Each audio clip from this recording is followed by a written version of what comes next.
Hello everyone, it's just a dad. Today I'm going to do a review on these Ring alarm contact sensors, second generation. Now these contact sensors will work with a Ring Pro base and the Ring second generation base because they have the Z-Wave technology as far as they communicate with the base station. Now let's go over the contact sensors. Here's a contact sensor. Now when you get it, you do have to activate the battery by pulling this piece of plastic out. And what that's going to do is here I have a battery opened up. Now these are the batteries inside it. They are a model number CR2032. It takes 2 of them. The battery should last around 2 to 3 years. And now the way you're going to install them, there's 2-sided tape here. So you're going to peel this piece off here. You're going to stick this to the part that doesn't move. This, the bigger part, okay, you're going to stick this to the frame of the door or the frame of the window. This part here is what is going to move.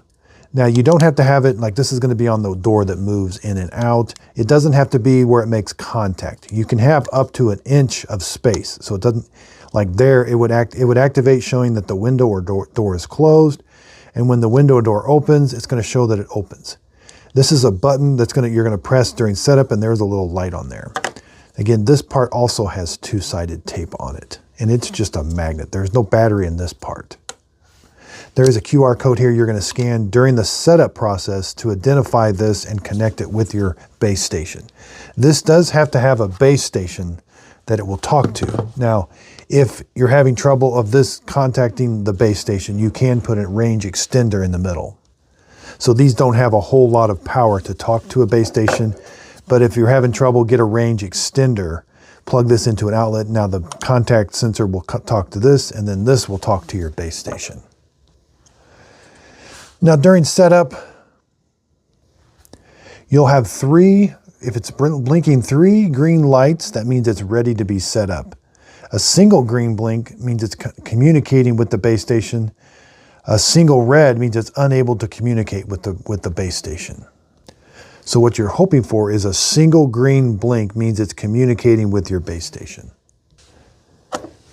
Let's measure them and then I'll show you how to reset one.